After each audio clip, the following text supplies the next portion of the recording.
Saúde a igreja de Deus com a paz do Senhor Jesus, amém? Quem está feliz com Jesus essa noite, quem pode dar uma salva de palmas bem agora para Jesus? Graças a Deus, louvado seja Deus. Meus irmãos, alegre e grato a Deus pela oportunidade de estarmos aqui na casa do Senhor para prestarmos a Deus um culto racional, lembrando que hoje é o encerramento da nossa campanha, Ezequiel 33:7, onde diz o título: Vigilantes Fiéis, Redenção e Exortação. Hoje é o encerramento, o terceiro dia. Deus abençoe o evangelista. Tenho certeza que o Senhor Jesus tem uma palavra no nosso coração. Peço aos irmãos, por favor, que todos que puderem se coloquem de pé, por favor, em reverência à palavra de Deus. Abra a sua Bíblia comigo, no capítulo de número 33 de Ezequiel. Glória a Deus. Ezequiel, capítulo de número 33. Veja se ao seu lado há alguém sem a palavra de Deus. Aproxime-se para que juntos nós possamos ler a palavra do Senhor. Ezequiel 33:7.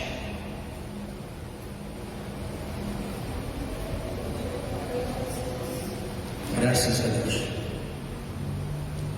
Todos acharam? Digo amém? Diz assim, eu vou ler a partir do verso 7. A ti, pois, ó filho do homem, te constituí por atalaia sobre a casa de Israel. Tu, pois, ouvirás a palavra da minha boca e lhe anunciarás da minha parte. Se eu disser ao ímpio, ó ímpio, certamente morrerás, e tu não falares para dissuadir ao ímpio do seu caminho, morrerás ímpio na sua iniquidade. Porém o seu sangue eu requererei da tua mão. Mas se advertires o ímpio do seu mau caminho, para que dele se converta, e ele não se converter do seu caminho, ele morrerá na sua iniquidade, mas tu livraste a tua alma. Amém, meus irmãos? Vamos orar a Deus. Levante a tua mão ao céu, a tua Bíblia, peça para que Deus, o Senhor, fale conosco nessa noite. Glorioso Deus, amantíssimo, eterno, poderoso e bom Pai, meu Deus, a nossa alma se alegra, se regozija, Senhor. Por aqui, meu Deus, podemos estar mais uma vez na tua presença, na tua casa, meu Deus, reunido com o teu povo, Senhor. Meu Deus, no encerramento de mais uma campanha, meu Pai. Senhor, abençoa as nossas vidas, a nossa causa, os nossos propósitos, meu Deus, pois o Senhor é Deus. Meu Pai, o Senhor sabe o que nós precisamos, Tu conheces todas as nossas necessidades. Meu Deus, Tu sabes as nossas limitações. Senhor, entra agora, age de uma maneira tremenda, de uma maneira poderosa. Meu Deus, abrindo portas aonde não há porta. Principalmente, Senhor, nós pedimos, abra agora a porta do nosso coração, pois o Senhor tem todo o poder. E permita, meu Deus, com que a Tua palavra, ela entre no profundo da nossa alma e que ela venha neste momento produzir o resultado pela qual ela é enviada pelo Teu Espírito Santo. Fala conosco, meu Deus, em nome do Senhor Jesus, e nos abençoa para a glória de Deus, nosso Pai. Amém, Jesus, amém. Podeis assentar, meus irmãos. Desocupai vossas mãos e dê uma salva de palmas bem alegre para Jesus.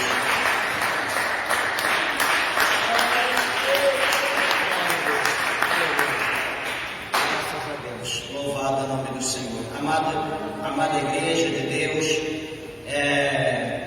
tenho certeza que o Senhor Jesus, Ele tem uma palavra para nossas noite de hoje, né, tenho certeza e creio.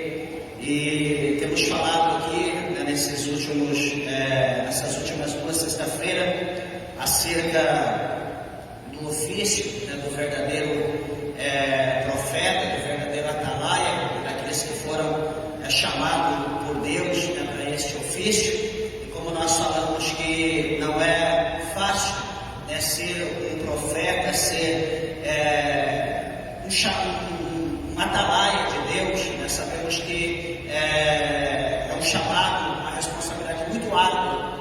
Mas essa noite aqui eu quero falar algo diferente aos irmãos, né? Quero falar acerca do chamado de Deus na vida de alguns homens, né, dos mais diversos chamados, né, que houve da parte do Senhor, e alguns homens, né, que a Bíblia nos relata, e que em cada um, né, Deus ele teve um chamado estratégico, teve uma forma diferente do outro, mas enfim, todos que o Senhor ele chamou, né, Deus ele chamou para algo específico, para uma obra específica. E também eu tenho certeza que nós que aqui estamos na casa de Deus, cada ouvinte da palavra do Senhor, também tem um chamado de Deus, tem um chamado específico do Senhor para a sua vida. E saiba que Deus ele há de cumprir todas as promessas que ele fez, né, por intermédio desse chamado, e também ele há de abençoar a tua vida e todos aqueles que derem crédito à palavra que sai da tua boca acerca desse chamado de Deus. E meus irmãos, aqui nós vemos primeiramente, né, como já falamos nas 2 últimas sexta-feiras, falamos até muita coisa acerca de Ezequiel, né, que Ezequiel, como diz no capítulo 1, Ezequiel ele era um sacerdote e ele estava ali preparado, né, talvez já exercendo o seu papel, a sua função sacerdotal, e ele teve um encontro, teve um chamado específico da parte do Senhor, para que ele não fosse ali exatamente um sacerdote apenas, mas que ele fosse ali um profeta da parte de Deus para profetizar a toda a nação de Israel que havia sido levada cativo, que agora estava na Babilônia. Por exemplo, ali onde ele estava vivendo às margens do rio Quebar, na Babilônia. E veja que ele precisava profetizar para aquele povo, aquela nação que ali estava, profetizando uma palavra de esperança, porque a nação estava na Babilônia, mas não seria o fim deles ali, eles não seriam destruídos, eles estavam ali, mas era por tempo limitado, tinha um tempo determinado por Deus para eles ficarem ali, e que eles precisavam se animar, como havia profetizado o profeta Jeremias, lá no capítulo de número 29, mais preciso, aonde, capítulo 29, deixa eu ver aqui, só olhando, isso, capítulo de número 29, aonde o Senhor, ele vai dizer para a nação de Israel, para aquele povo que estava cativo, que eles precisavam ali, que eles deviam estar ali naquele lugar, e que eles viessem ser submissos ao jugo, né, da Babilônia, que eles viessem ser submissos a Nabucodonosor. Aonde no capítulo 29, no versículo 4 de Jeremias, o Senhor usa o profeta dizendo: assim diz o Senhor dos Exércitos, Deus de Israel, a todos os do cativeiro, os quais fiz transportar de Jerusalém para a Babilônia. Olha o Senhor usando Jeremias para falar a todos.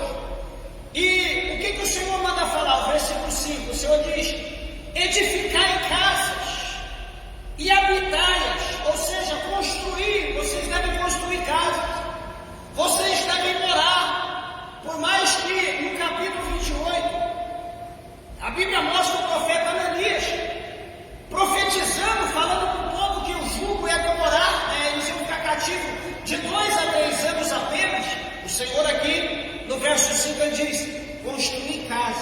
edificai e habitai, morai nas casas. Por quê? O Senhor diz: e plantai jardins, e comei o fruto. Versículo 6: tomai mulheres e gerai filhos e filhas, e tomai mulheres para vossos filhos, e dai vossas filhas a maridos, para que tenham filhos e filhas, e multiplicai-vos ali, e não vos diminuais. Então o Senhor queria que o povo viesse progredir, aumentar na terra da Babilônia, que eles não viessem diminuir, mas que eles viessem ali aumentar cada vez mais, como ele está dizendo aqui. E no versículo 7 diz: procurai a paz na cidade, para onde vos fiz transportar em cativeiro, e orai por ela ao Senhor, porque na sua paz vós tereis paz. O Senhor está dizendo: vocês vão habitar em Babilônia, vocês vão ficar 70 anos. E o Senhor diz: orai, para que haja paz na Babilônia, porque havendo paz na Babilônia, certamente vocês terão paz. Essa é a ordem de Deus ao povo que estava na Babilônia. Meus irmãos, todo o processo que se passa não é fácil. Não existe nenhum tipo de processo de prova que venha a ser fácil, por mais que nós estivermos preparados, né? A gente pode dizer: não, eu estou pronto para tudo e para todos. Mas não existe prova fácil. Toda prova, ela tem os seus momentos árduos. E o Senhor aqui está animando o povo. O Senhor está dando aqui uma palavra de ânimo para eles. E o interessante é que o Senhor diz: ore para que haja paz dentro da Babilônia, porque havendo paz na Babilônia, vocês também estarão em paz.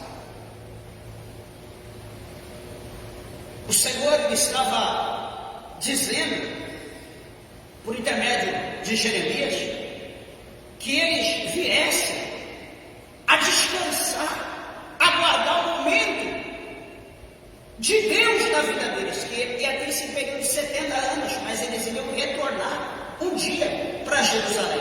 Espera aí, 70 anos, meus irmãos, não é 7 horas, não é 7 dias, nem 7 meses, nem 7 anos, é 70 anos.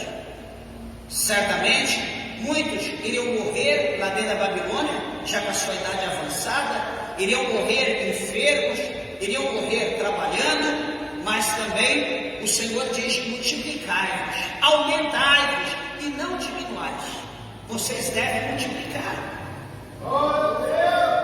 Por quê? O Senhor daria graça para eles. O Senhor estaria com eles ali na Babilônia. O Senhor teria os seus servos, os profetas, para consolá-los, para confortá-los em todos os momentos que ali eles estivessem. Deus não iria abandoná-los até mesmo no cativeiro. Nós observamos o que? O amor de Deus pela vida do homem. Por mais que eles estivessem com os seus pecados, o Senhor os amava. Interessante meus irmãos, eu quero compartilhar aqui com a igreja outro chamado que está aqui em Êxodo. Alguém talvez já leu acerca, talvez muitos leram, mas se faz necessário. Êxodo capítulo de número 3, aonde Deus, o Senhor, ele vai chamar aqui um homem chamado Moisés de uma maneira diferente da que ele chamou Ezequiel. Eu me lembro, nessa certa ocasião, novo convertido, congregando na nossa sede ali em São Paulo, e aí, como todo homem, né, todas as pessoas que chegam na igreja sempre pega alguém ali como foco, como exemplo, e pensa ou diz: eu quero ser igual a ele, eu quero ser igual a ela. Todo mundo tem alguém como uma referência. E comigo também não era diferente. Por que eu estou dizendo isso? Porque a gente pensa que o trabalhar de Deus na nossa nossa vida vai ser como foi na vida do irmão, na vida da irmã. E o trabalhar de Deus, meus irmãos, na vida de cada pessoa é diferente. Por quê? Porque a forma é diferente, as formas não são iguais. É o mesmo Espírito que opera, porém a forma é diferente. Cada situação é de uma maneira, é de uma forma. E analisamos aqui, igreja, a palavra do Senhor. Nós vemos que esse homem, aqui no capítulo 3 de Êxodo, Moisés, ele foi chamado por Deus por intermédio de uma sarça ardente. Não é isso? Aqui está no verso 2. Diz que e apareceu-lhe o anjo do Senhor em uma chama de fogo no meio de uma sarça, e olhou, e eis que a sarça ardia no fogo, e a sarça, ela não se consumia. E veja o versículo de número 4, diz que, e vendo o Senhor, que se virava para ver, bradou Deus a ele, a Moisés, no meio da sarça, e diz: Moisés, Moisés. E Moisés respondeu e disse: eis-me aqui.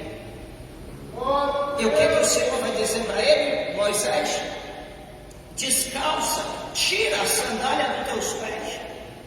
Por quê? Porque o lugar em que tu estás é terra santa. Este lugar santo, a minha presença está aqui, eu quero reverência. Então Moisés, diz a Bíblia, que ele vai atentar à ordem de Deus, porque o Senhor vai revelar e vai dizer: eu sou. Olha porque Deus chama: eu sou o Deus do teu pai.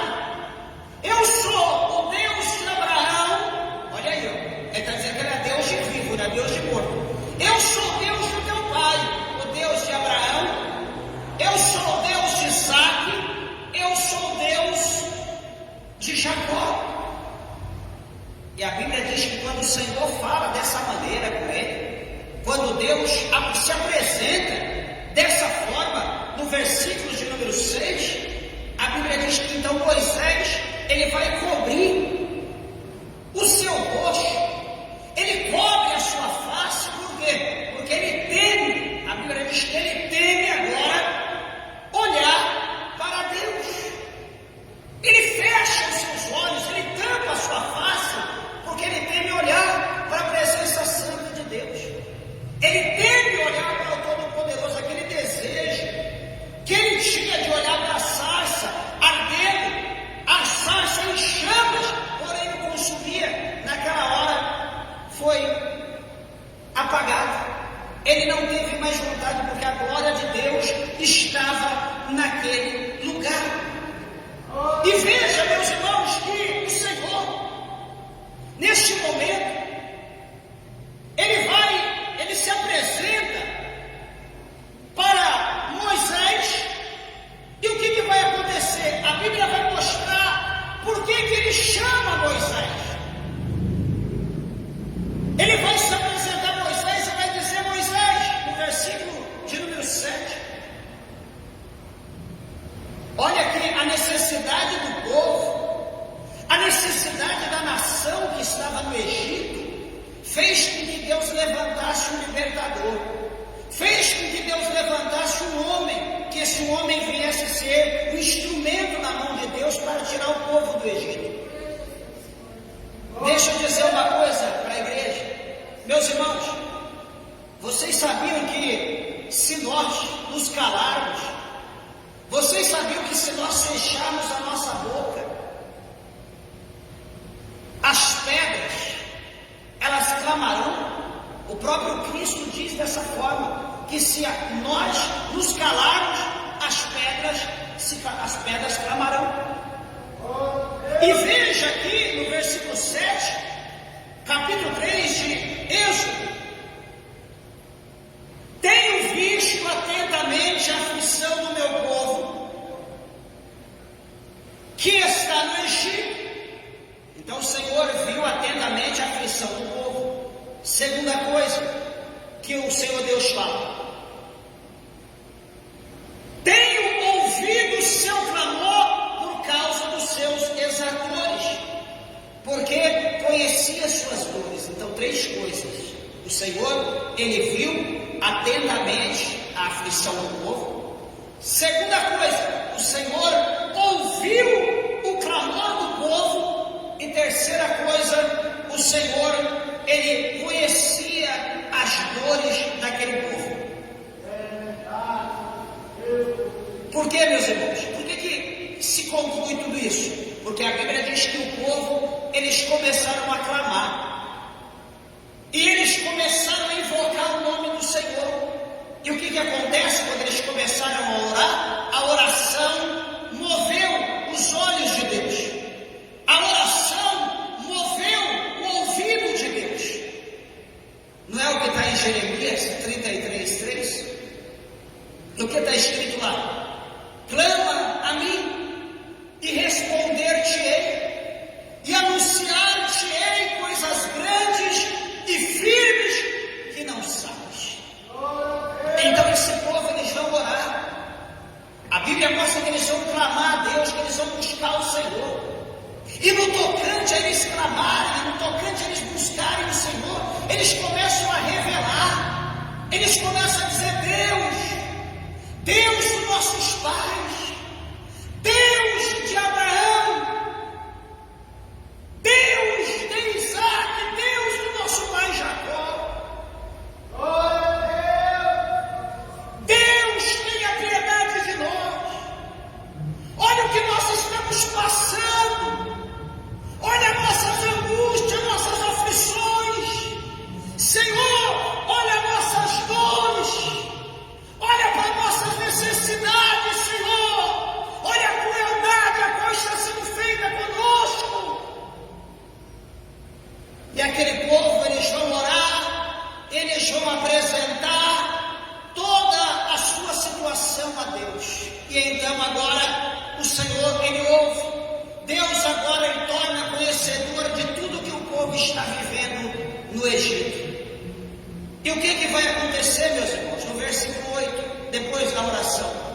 Versículo 8 do capítulo 3. Portanto, diz o Senhor: desci para livrá-lo da mão dos egípcios e para fazê-lo subir daquela terra. Quer dizer, Deus agora ia transportá-los da terra do Egito para uma outra terra. Que terra que é? Para uma terra boa e larga, a uma terra que emana leite e mel, a um lugar do Cananeu, do Eteu, do Amorreu, do Perizeu, do Eveu e do Jebuseu.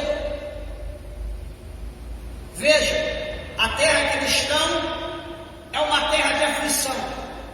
A terra que eles estão é uma terra de angústia. É uma terra de sofrimento, é uma terra de escravidão, é uma prisão.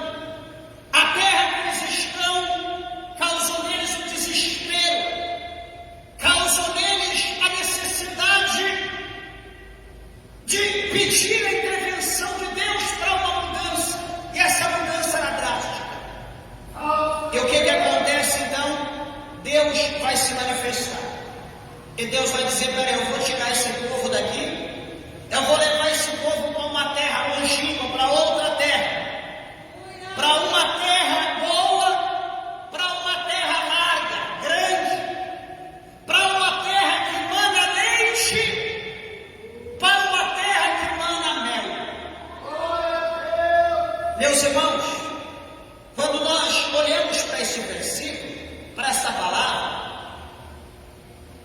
nós sabemos que a terra, o mundo atual, simboliza a nossa trajetória no Egito. Penso assim, eu acredito assim. E sabemos que essa terra, ela não é boa. Há quem talvez ache que seja boa. Há talvez pessoas que não querem sair daqui. Mas, amados irmãos, na nossa perseverança em apresentar a Deus as nossas aflições, as nossas angústias, o nosso sofrimento, as nossas limitações, os nossos desejos, a vontade de estar com Deus, isso faz com que, ou isso fez com que o Senhor preparasse um caminho. o Senhor preparasse uma ponte, uma porta, que esse caminho, essa ponte, essa porta nos levasse a uma terra boa, nos levasse a uma terra que emana leite e mel. Não é a terra lá da Canaã, não é aquela terra onde morava, louvado seja Deus, o cananeu, o heteu, o amorreu, o perezeu, o aveu, o jebuseu. Não! É uma terra que emana leite e mel. É a Jerusalém celestial, é a mansão que está preparada para mim e para você, como disse o apóstolo Paulo, a todos aqueles que amam a vida do nosso amado, querido e Salvador Jesus Cristo de Nazaré. Aqui tem, aqui está aqueles que amam a vida do Senhor. Se estão, comece a adorar, comece a glorificar e bendizer, exaltar o nome do Senhor.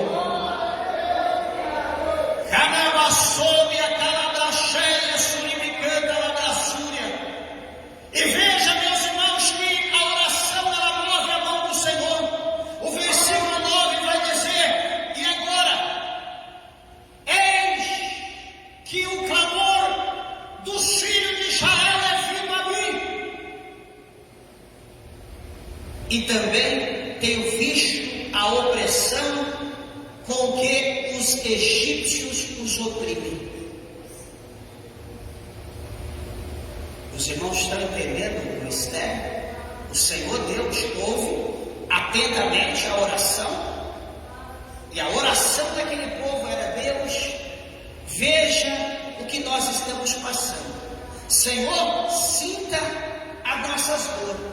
Senhor, veja a nossa aflição, nos liberte, porque nós não vamos suportar por muito tempo.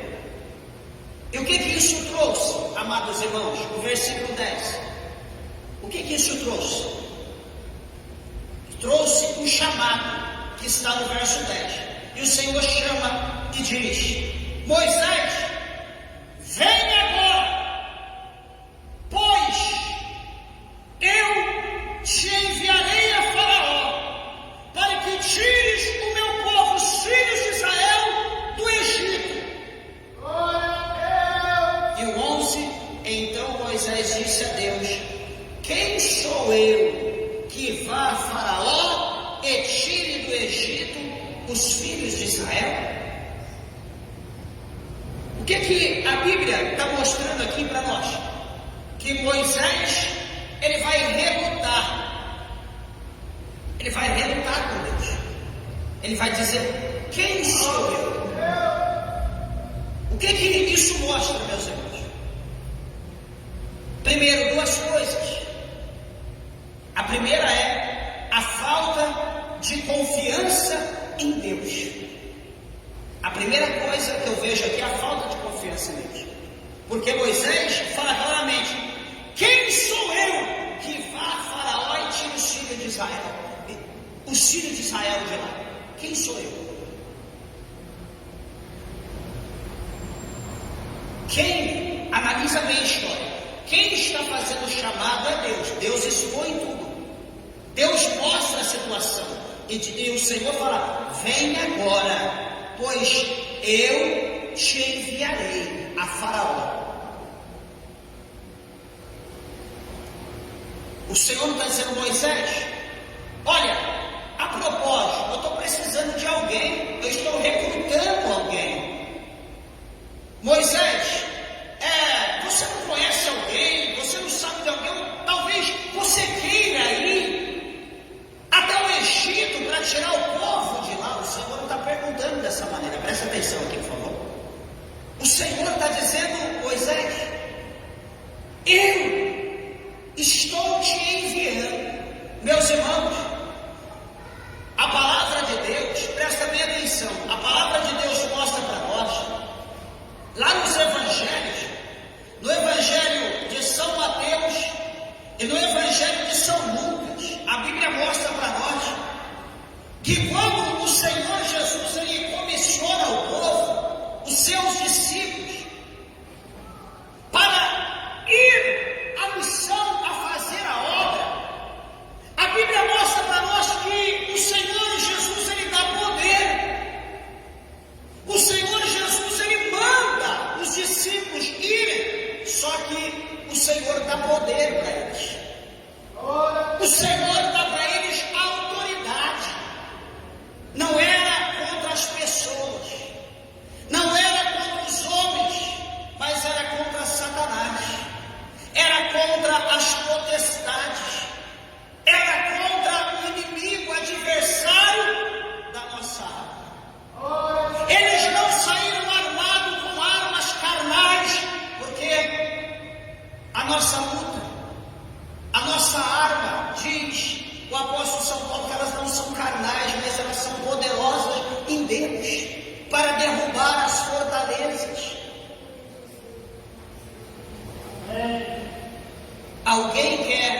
fazer a obra de Deus, mas ele quer estar totalmente unido com as coisas palpáveis, pegáveis, visíveis, e não são assim. Quando Deus ele chama, Deus ele capacita, e a partir daquele momento, quando nós dermos ouvido e cumprimos o ID do Senhor, as coisas elas irão começar a acontecer, elas começarão a brotar, elas começarão a ser providenciadas por Deus a cada passo que nós dermos. Sabe por quê? Porque não vai providenciar, as coisas não acontecerão por intermédio de nós, mas as coisas acontecerão por intermédio de Deus para a nossa vida, para que seja cumprida a promessa de Deus na vida do homem, na vida da mulher de Deus que deu ouvido ao seu chamado.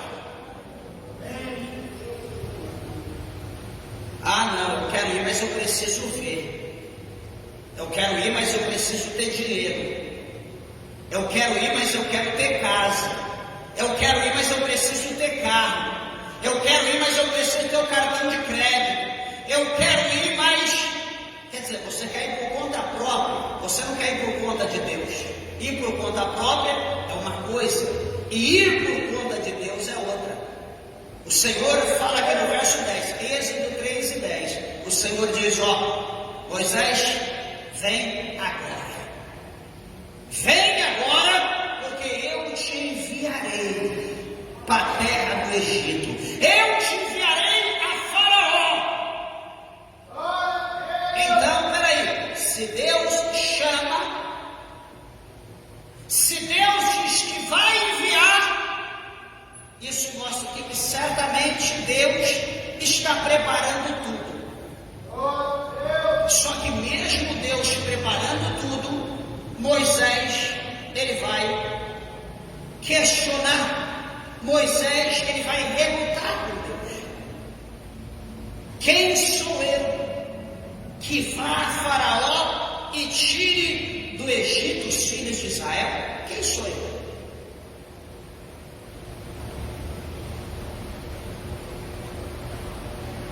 Será que o inimigo, ele terá medo de mim? Será que o inimigo terá medo de você? Certamente não. Mas ele será submisso e fugirá do poder, da presença daquele que está habitando ou que habitará no caso dessa missão. Ele terá medo não de nós, mas do poder, da presença daquele que está sobre a nossa vida.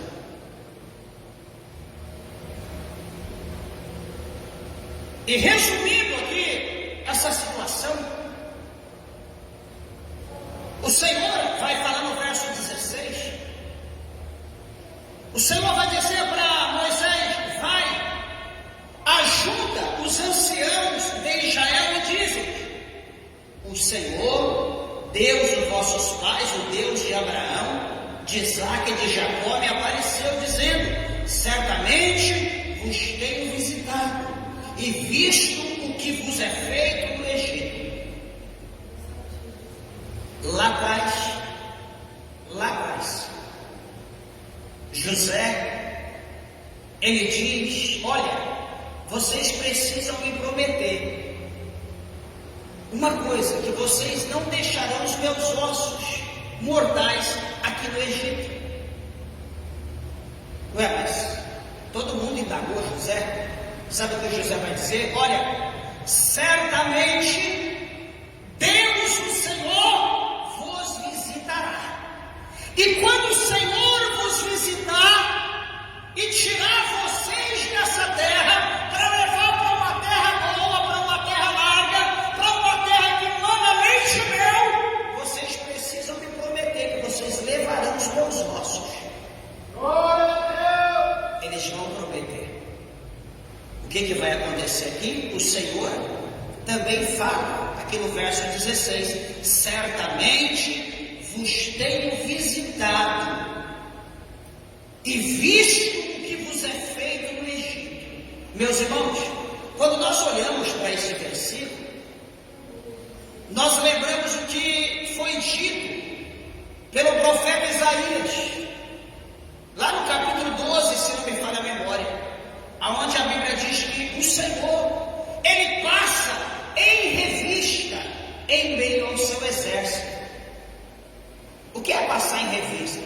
O exército está todo em prontidão.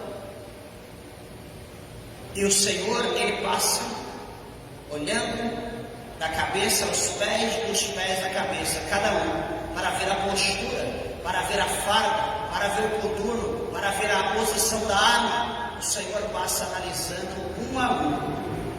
E quando o Senhor, Ele passa no nosso meio, o Senhor, Ele está olhando cada um de nós. O Senhor está olhando a situação, a limitação, o que cada um está apresentando a Deus. Por isso que Ele diz aqui: e vos tenho visitado e visto o que vos é feito, o que tem acontecido com cada um de vocês. Mas mesmo Deus, o Senhor, falando tudo isso, no capítulo 4, no verso 10, Moisés vai dizer algo muito interessante. E o que Moisés vai dizer? Então disse Moisés ao Senhor: ah, meu Senhor, eu não sou homem eloquente, nem de ontem, nem de anteontem, nem ainda desde que tens falado ao teu servo, porque sou pesado de boca e pesado de língua. Meus irmãos, Moisés, ele arruma todo tipo de desculpa para não ir ao Egito fazer a obra de Deus. Alguém pode dizer: pastor, mas qual o motivo? Não sei, eu pergunto para você. Deus te chamou? O Senhor quer pôr uma responsabilidade na tua mão? E o que você tem dito para o Senhor? Senhor, eu não sei pregar, eu não sei ler, eu não sei louvar, eu não sei falar. Não são essas as credenciais ou o nosso currículo que nós apresentamos a Deus quando o Senhor nos chama? Meus irmãos, deixa eu te dizer uma coisa: o Senhor Jesus sabe que nós somos velhos, o Senhor Jesus sabe que nós somos pó, que nós somos caco dentre os cacos. O Senhor sabe.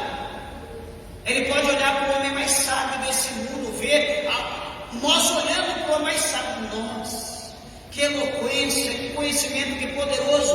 Deus olha para ele, não é nada comparado com Deus. Nós somos pó. Deus, quando Ele chama, Deus não está chamando confiando na nossa capacidade. Deus, quando Ele chama, não é confiando na nossa eloquência, porque se fosse assim, eu não estaria aqui. Estaria aqui um juiz, estaria aqui um procurador, estaria aqui um advogado, estaria aqui um engenheiro, estaria aqui uma pessoa desse nível. Não estaria eu, humilde servo, que mal sabe escrever o nome ou ler alguma coisa. Deus escolheria só pessoas nesse gabarito, mas Deus não conta com a nossa sabedoria, com a nossa ciência. Deus não conta com isso. Mas sabe qual é o motivo? Quando nós olhamos para a Bíblia, nós vamos ver que lá atrás Moisés, ele cometeu um homicídio. Quando ele estava no Egito, ele cometeu um homicídio, ele matou o egípcio, ele fugiu. O egípcio estava brigando com o judeu, discutindo, ele foi lá e matou para livrar o judeu. E ele então fica com medo, ele foge, porque ele pensou em ser morto. Mas, por causa do medo, e Deus conhecendo o coração de Moisés, eu já encerro essa parte. O versículo 19 do capítulo 4 de Êxodo, o Senhor vai dizer bem assim para Moisés, presta atenção: disse também o Senhor a Moisés em Midian. Olha o que o Senhor vai falar para Moisés: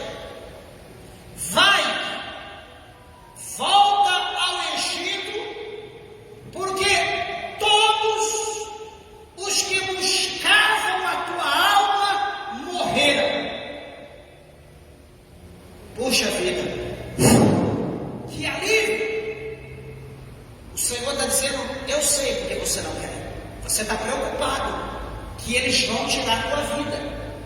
Você está preocupado em perder a tua esposa e teus filhos, mas eu vou te declarar uma coisa, Moisés: pode voltar, volta para o Egito, pode voltar em paz, porque todos aqueles que buscavam a tua alma já desceram a sepultura, já esqueceram de você. Fica tranquilo, ninguém nem lembra mais. A borracha foi passada, o teu passado foi apagado na terra do Egito, fica tranquilo. Então, a partir daí, decidido de Deus, Moisés vai tomar a sua esposa, vai tomar os seus filhos, vai tomar os seus jumentos, e então ele vai seguir em direção ao Egito. E todos nós sabemos, resumindo, que quando nós olhamos para a Bíblia, nós não vemos homem algum que fez as maravilhas que Moisés fez na terra do Egito e também caminhando pelo deserto nos 40 anos. Deus operou coisas extraordinárias. E Deus, em número, chega a dizer que ele falava com Moisés face a face, olho no olho. O negócio com Moisés e Deus era muito próximo. A intimidade era grande. Então, resumindo aqui a situação de Moisés, eu quero dizer aos irmãos: você que recebeu o chamado de Deus,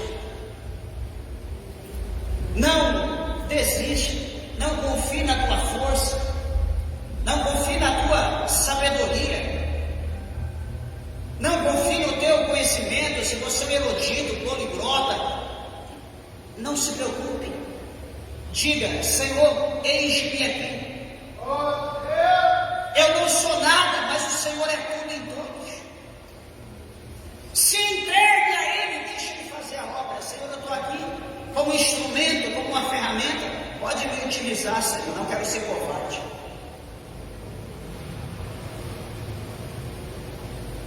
O capítulo de número 6, quero falar aqui do terceiro, um chamado diferente, capítulo 6 de Isaías. A Bíblia aqui vai mostrar para nós que Isaías, ele recebe o chamado, e também aqui nesse capítulo 6 mostra que ele será agora consagrado ao ministério profético.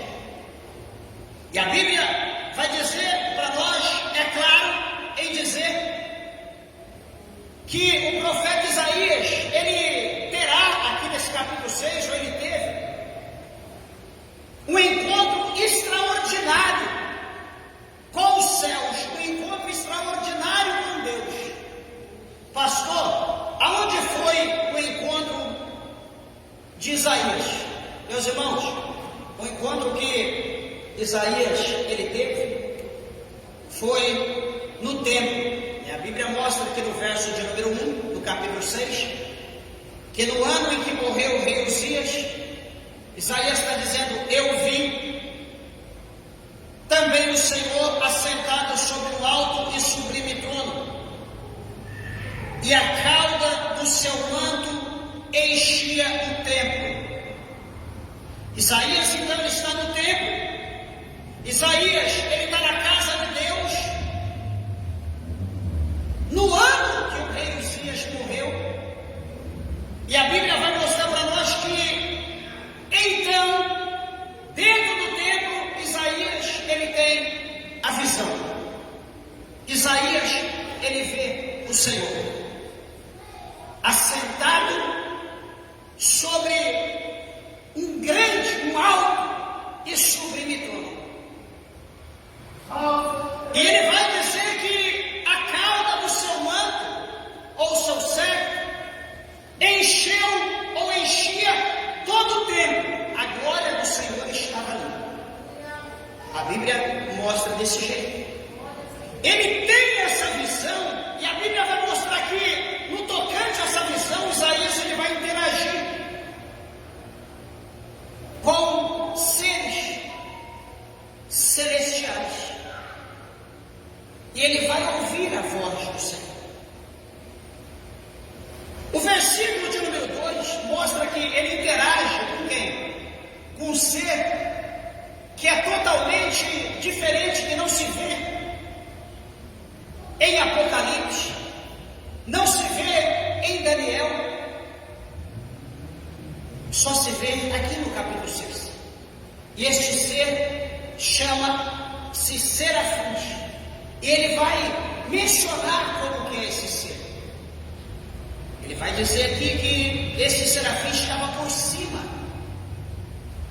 no lugar mais elevado. Estavam altos sublime trono, o Senhor estava sentado, a glória de Deus estava sendo derramada sobre o templo. Porém, ele chega e vê que no alto, acima, no lugar alto, ele vê estes seres, chamados serafins. E ele vai mencionar como que é. E como que é? A Bíblia diz que ele tem 6 asas. Ele diz que com 2 asas eles voam, eles batem as suas asas, eles ficam no alto. Ele diz que com 2 asas cobrem o seu olho direito, o seu esquerdo, ele cobre os seus olhos. E ele diz que com as outras 2 asas eles cobrem os seus pés. Só que com a sua boca, a Bíblia vai dizer no verso 3 que eles clamavam uns aos outros, e eles vão dizer: Santo, Santo, Santo é o Senhor dos exércitos, toda a terra está cheia da glória do Senhor. Esses anjos celestiais, esses serafins, eles vão clamar. E eles clamam de uma maneira tão tremenda, que vai acontecer algo sobrenatural. E o que vai acontecer? O versículo de número 4 vai dizer para nós que as beiradas da porta, os umbrais da porta, os umbrais da porta começaram a tremer, começaram a se mover de acordo com a voz daqueles que clamavam, e a casa se encheu de fumaça, se encheu da glória. A presença de Deus estava ali. Quando aqueles serafins começaram a adorar, quando aqueles serafins começaram a glorificar, dizendo: Santo, Santo, Santo é o Senhor dos exércitos, a terra está cheia da glória do Senhor, a casa, os umbrais começaram a tremer como um terremoto, e aquela glória, aquela fumaça começou a tomar aquele lugar. Amados e queridos irmãos, eu quero, o Senhor me revelou algo aqui nesse versículo de número 5, que isso não é de praxe, não é uma coisa que acontece com todo mundo, o que aconteceu aqui. Veja bem, capítulo 6, verso 5. Deixa eu ver. Então disse eu, Isaías, a primeira pessoa, do singular: ai de mim! Ele está dizendo ai dele, ele está com pena dele, ele está com medo. Pois estou perdido, porque sou um homem de lábios impuros e habito no meio de um povo de impuros lábios, e os meus olhos viram o Rei, o Senhor dos exércitos. Quando nós olhamos esse texto, nós não vemos Isaías em maneira alguma, em hipótese alguma, em momento algum, Isaías, ele dizendo: puxa vida, eu sou um pecador, eu sou falho, eu sou errante, eu sou miserável, Deus tem misericórdia de mim. Nós não vemos Isaías dizer dessa forma. E o que eu quero mostrar para os irmãos, o tema revelar, é que a situação, há pessoas que Deus precisa revelar a sua glória,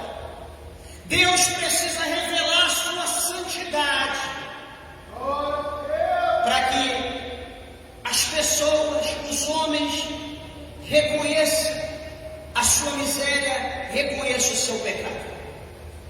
Isaías, antes da visão, Isaías, ele não reconhecia o seu pecado. Para ele, normal. Talvez você que está ouvindo, que está vendo pelo YouTube, pelo Facebook, você que verá, ou quem está vendo, talvez para você pode ser tudo normal, o teu dia a dia, as coisas que você faz, o que você comete, tranquilo. Minha consciência não me acusa, meu coração está em paz. Mas será que está em paz?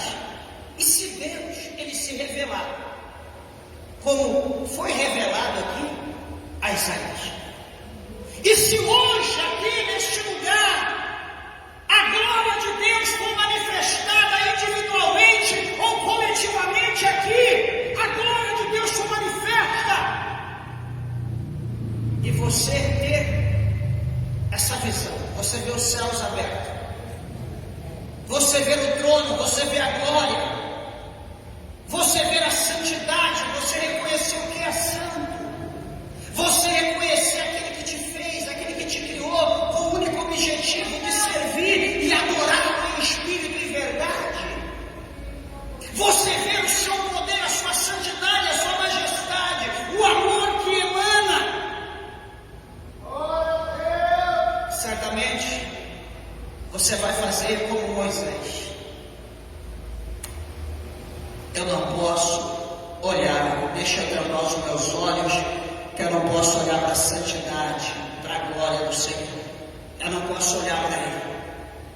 Certamente você vai dizer como Isaías: ai de mim, pois estou perdido. Porque agora ele reconhece: eu sou um homem impuro. Eu habito, eu moro, eu vivo em meio de um povo de impuros lábios, e os meus olhos viram o Senhor, o Rei. Sabe o que Isaías está dizendo? Para mim não tem mais jeito. Sabe o que Isaías está dizendo? Eu vi a santidade, eu vi o Ser Supremo, eu vi o Criador. E eu sou mortal, eu sou um exímio pecador. Os meus olhos viram o Senhor. Certamente agora eu morrerei. Por isso que diz: ai de mim, que vou perecendo. Ai de mim, eu estou perdido. Em outra tradução: ai de mim, porque eu estou morto já. Meus irmãos, o Senhor, ele se manifestou a Isaías não para matá-lo. O Senhor está se manifestando pela palavra a nós nessa noite, não é para nos matar. O Senhor está se manifestando para que nós possamos reconhecer duas coisas. Primeiro, a grandeza, a majestade, a santidade dele. E segundo, para nós reconhecermos que nós não somos nada, para nós reconhecermos que nós somos pecadores e que nós somos carentes das misericórdias de Deus.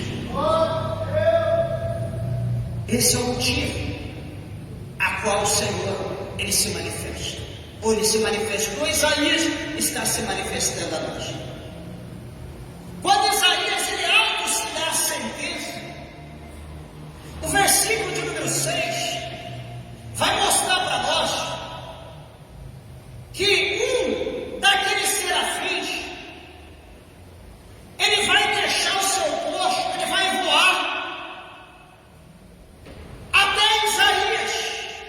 E o que ele vai fazer? Ele vai trazer na sua mão uma brasa viva que ele havia tirado do altar do Senhor com uma tenaz, com aquela tesoura que pega, coisas que estão ali no fogo, aquela tenaz, aquela que segura a brasa.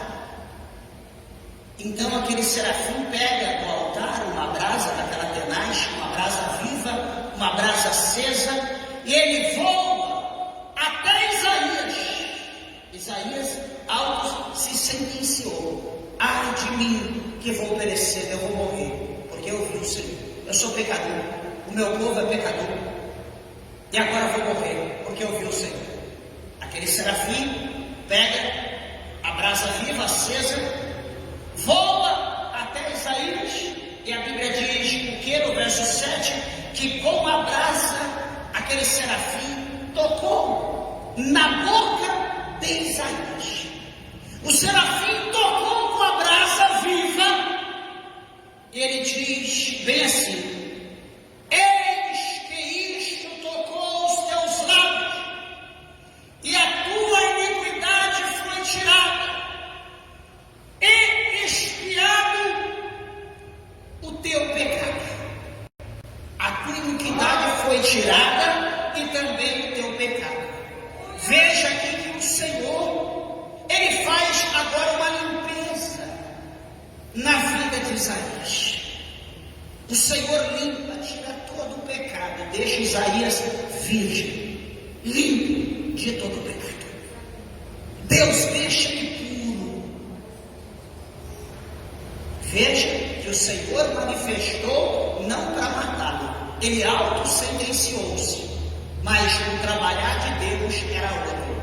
Deus queria que ele reconhecesse. Meus irmãos, é assim: Deus, o Senhor, ele quer que nós reconhecemos os nossos pecados, e quando nós reconhecemos os nossos pecados, nos humilhamos e vemos que não tem jeito para nós, então o Senhor falou: opa, peraí, agora é comigo, agora dá. Você reconheceu? Então agora eu vou limpar o teu pecado.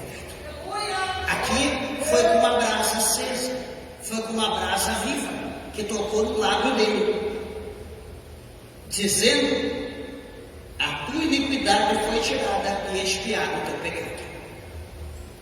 Hoje, o Senhor, ele toca não com uma brasa viva. O Senhor hoje toca não com uma tenaz, com uma brasa acesa. Hoje, o que é tocado em nós é o sangue de Jesus Cristo. A Bíblia diz que o sangue de Cristo, ele nos purifica, ele nos limpa, ele nos lava de todos os nossos pecados. Lava sube a candarabia, sube canta labra cheia.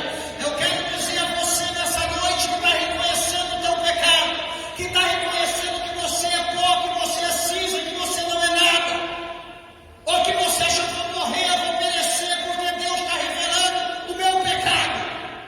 Fica tranquilo, o sangue de Jesus Cristo, ele é derramado sobre nós. O Senhor Jesus nos purifica nessa noite. O Senhor nos lava com com a cachoeira do seu sangue. Ele nos lava, nos limpa de todo o pecado. Pastor, mas agora Isaías foi limpo. Agora Isaías foi purificado. Qual vai ser o mistério agora?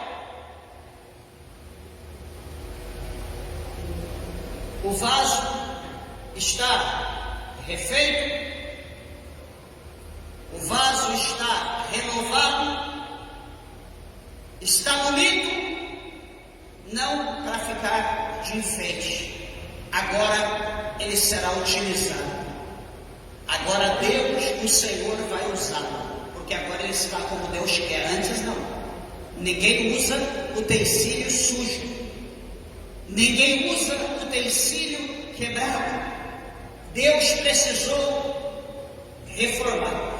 Deus precisou refazer, como Elias refez o altar, para que Deus pudesse manifestar a sua presença com fogo. Então Isaías é purificado, e a palavra do Senhor vai mostrar no verso 8 que depois ouviu a voz do Senhor. Antes ele não ouve o Senhor, antes ele ouve os serafins. Só que agora purificado, agora limpo, agora como Deus quer. A Bíblia vai dizer que literalmente no verso 8 que então ele vai ouvir a voz do Senhor. Igreja, será que nós estamos prontos para ouvir a voz de Deus? É uma coisa que gera desconfiança, porque a gente ouve por aí as pessoas dizendo: ah, o Senhor falou comigo, eu ouvi a voz de Deus nitidamente. Ah, Deus. Eu pergunto, será que é Deus mesmo? Será que é Deus mesmo que falou contigo? Será que é Deus mesmo que está falando com o povo do jeito que nós estamos vivendo hoje? Cuidado com isso. Cuidado de sentir Deus falar no meu coração que chegou o meu tempo. Eu senti Deus falar que, eu vou ter que fazer dessa. Cuidado com isso. Cuidado. Faça prova com Deus. Não dê passos sem ser a permissão de Deus. Eu já falei, Deus não anda falando com o povo como está falando hoje. Como eu falei, lá atrás, Deus precisou falar com o profeta, Deus usou a jumenta, eu falei esses dias. Deus usou o peixe, Deus usou o galo. Se Deus precisar falar contigo, se você não estiver pronto, preparado, Deus vai usar um gato, um cachorro, um passarinho, mas Deus não usa qualquer coisa. Cuidado com ouvir a voz de Deus, cuidado com o que Deus está falando. Satanás, ele se transfigura em anjo de luz. Nós pregamos no último culto. Então Isaías, depois de purificado, depois de limpo, ele vai ouvir o Senhor dizer: a quem enviarei? E quem há de ir por nós? Ele ouve duas perguntas: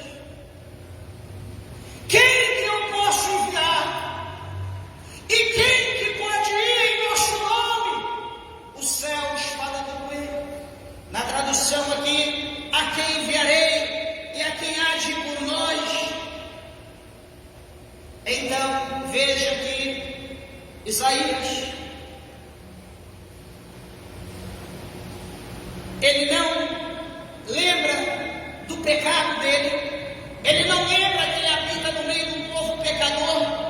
Quando ele ouve quem nós podemos enviar e quem há de ir por nós. Quando ele ouve isso, Isaías, no versículo de número 8, ele vai dizer: eis-me aqui, envia-me a mim. Essa é a palavra que Isaías, ele fala agora a Deus. Depois de limpo, depois de ouvir Deus, ele vai dizer: eis-me aqui. Sabe o que é isso? Aquele espírito de medo, aquele espírito de covardia, aquele espírito de alta confiança em si mesmo, caiu por terra, foi tirado. Ele agora é limpo, ele agora é renovado, ele agora tem a presença de Deus, aquela brasa viva. O Senhor é Deus de fogo, ele agora sente aquele fogo, aquela chama. O Espírito Santo é representado pelo próprio fogo. Ele sente aquela chama, ele vai dizer: Senhor, olha eu aqui, Senhor, pode contar comigo. Deus, eu estou aqui, pode me enviar. Senhor, conta comigo, pode ficar em paz que eu vou fazer a obra.